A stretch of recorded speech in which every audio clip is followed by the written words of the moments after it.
بسم الله الرحمن الرحيم. الحمد لله وحده والصلاة والسلام على من لا نبي بعده. أما بعد، قال الله تعالى في سورة الهجر: واعبد ربك حتى يأتيك اليقين. وقال الله تعالى في سورة العمران: يا أيها الذين آمنوا اتقوا الله حق تقاته ولا تموتن إلا وأنتم مسلمون. معزز سامعین کرام، رمضان المبارک ہم سے رخصت ہوا لیکن عبادت ختم نہیں ہوئی۔ رمضان المبارک کے بعد ہمارا کیا عمل ہونا چاہیے، آج کی اس مختصر نشست میں بیان کرنے کی کوشش کروں گا۔ دو اعمال ہم پورے رمضان میں کرتے رہے، خصوصاً پورا رمضان، اس میں ایک تو ایک روزے رکھے اور دوسرا تراویح پڑھتے رہے، اور آج ہم نے دونوں یہ چیزیں جو ہیں وہ چھوڑ دی ہیں۔ اسی پر اب بات ہوگی۔ پہلے یہ سن لیجئے کہ سورت ہجر کی آخری آیت میں نے آپ کے سامنے تلاوت کی، اس میں اللہ رب العالمین کا فرمان ہے کہ اللہ تعالیٰ کی عبادت کرتے رہو۔ کب تک کرنی ہے اللہ؟ جوانی تک، بڑھاپے تک۔ وَاعْبُدْ رَبَّكَ حَتَّى يَأْتِيَكَ الْيَقِينُ، مرتے دم تک، آخری سانس تک۔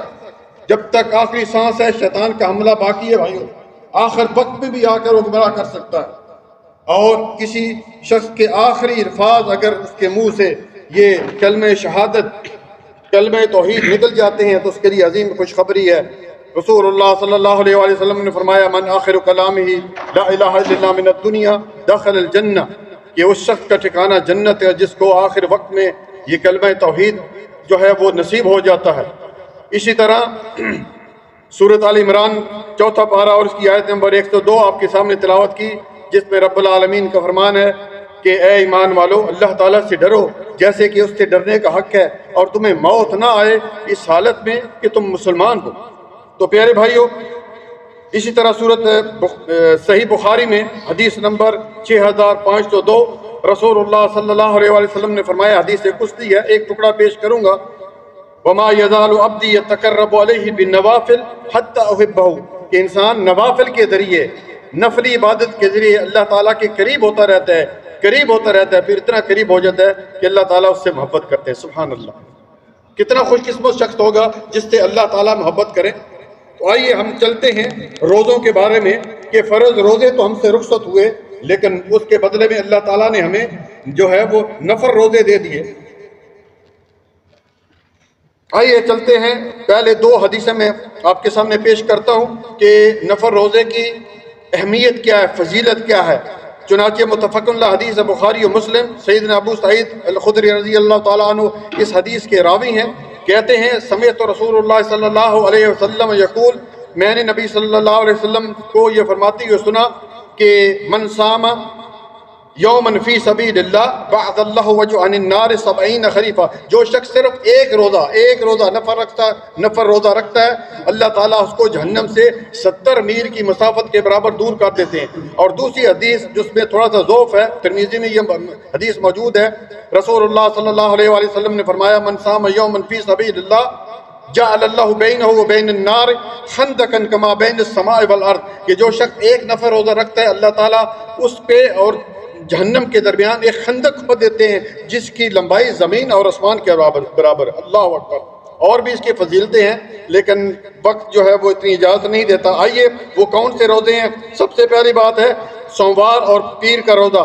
چنانچہ ترمذی میں اور مسلم میں یہ حدیث موجود ہے، رسول اللہ صلی اللہ علیہ وسلم نے فرمایا، ابو ہریرہ رضی اللہ تعالیٰ حدیث کے راوی ہیں، تورد الاعمال یوم الاثنین والخمیس، کہ آپ صلی اللہ علیہ وسلم خمیس یعنی جمعرات اور پیر کا روزہ رکھا کرتے تھے۔ پوچھا گیا، فرمایا کہ پیر اور جمعرات کے دن جو ہیں انسان کے اعمال جو اللہ تعالیٰ کے پاس پیش ہوتے ہیں۔ اسی طرح پیارے بھائیو، سب سے افضل روزے رمضان کے بعد سب سے افضل روزے محرم کے روزے ہیں، جس طرح کہ صحیح مسلم میں نبی صلی اللہ علیہ وآلہ وسلم نے فرمایا، حدیث نمبر 1163 ہے کہ افضل الصیام بعد رمضان شہر اللہ المحرم، کہ رمضان کے بعد سب سے افضل روزے، رمضان کے بعد سب سے افضل روزے محرم کے روزے ہیں، اور ان روزوں میں سب سے افضل روزے عاشورہ کے روزے ہیں، عاشورہ کا روزہ ہے۔ نبی صلی اللہ علیہ وسلم سے پوچھا گیا، سئل رسول اللہ صلی اللہ علیہ وسلم عن صوم عاشورہ فقال یکفر سنۃ ماضیہ، کہ جو شخص عاشورہ کا ایک روزہ رکھتا ہے اس کے ایک سال کے پچھلے گناہ معاف کر دیے جاتے ہیں۔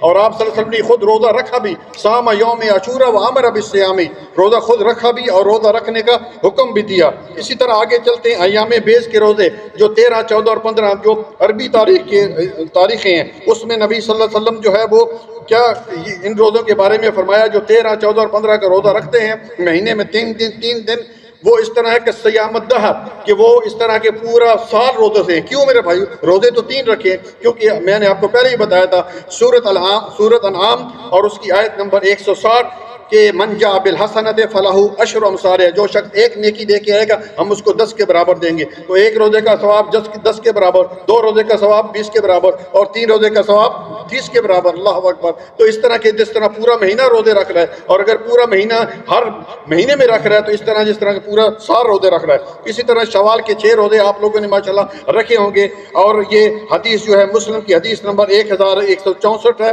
اور ابو داؤد میں ہے، اور نسائی میں ہے، اور ترمذی میں 759 ہے یہ حدیث، اور صحیح حدیث ہے میرے بھائیو۔ نبی صلی اللہ علیہ وسلم نے فرمایا، سیدنا ابو ایوب انصاری اس حدیث کے راوی ہیں، من صام رمضان ثم اتبع 6 من شوال فکأنما صیام الدہر، کہ جس نے رمضان کے روزے رکھے، شرط یہ ہے رمضان کے روزے رکھے اور اس کے بعد 6 روزے جو ہے یہ شوال کے مہینے میں رکھتا ہے، وہ اس طرح ہے جس طرح کہ اس نے پوری زندگی جو ہے وہ روزے رکھے۔ اللہ اکبر۔